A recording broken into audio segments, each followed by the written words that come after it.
Today's topic is a very important topic because it is the one on which your maturity depends. Imagine. And you must select the correct path to mature spiritually. How many of you would like to grow and develop spiritually? Just imagine that.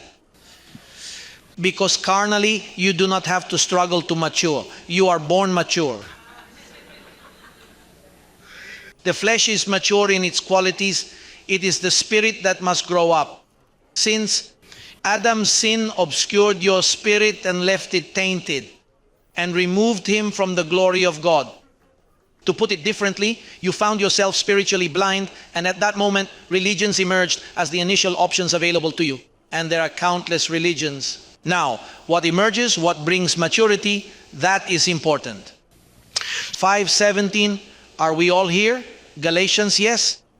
It says, for the flesh lusts against the spirit, and the spirit against the flesh. And these, plural, are contrary to one another, so that you do not do the things that you wish. Well, here the first revelation is that they oppose each other. They fight.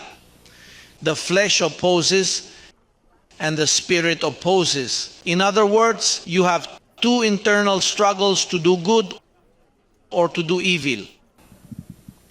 Now, there are no guarantees. I used to think that if the spirit was opposed, who was going to win? The spirit. But the spirit doesn't necessarily win. The flesh also wins. The flesh sometimes takes you and shakes you. It lashes out. It hurts you. Though it does so very carefully, because it is not in her interest for you to discover all her machinations. Yes, the flesh has its weakness too, because when it causes you pain, you learn from that suffering. But the important thing is that it opposes and the spirit opposes. Now, what guarantees that you will walk in the spirit? What guarantees that you will give more life to the spirit is maturity. I don't know if you remember that little story about two young Christian boys who went to an old man and told him, "Grandfather, you who have lived the Christian life so much, what is the Christian life like?" And then he said to them, "Well, the Christian life is like a man who has two little dogs in his heart, one good and one bad, and oppose each other. The two little dogs are always fighting." And then they asked him, "Grandfather, and who wins?" And then Grandpa told them, "That depends on who I feed."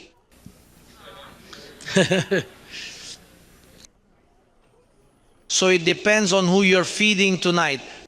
Based on that, you're going to win good battles.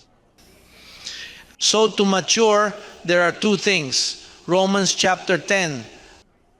Let's go to verse 17 quickly. Those taking notes should jot these things down so they can study them carefully later. 10:17. So then faith comes by hearing, and hearing by what? So then faith comes by hearing, and hearing by the word of God. Notice that faith isn't just about reading. You can read the Bible, but if an apostolic gift doesn't explain it to you, it won't work. Because before you met me, you read the Bible and didn't understand it. It means that it depends on whom you listen to it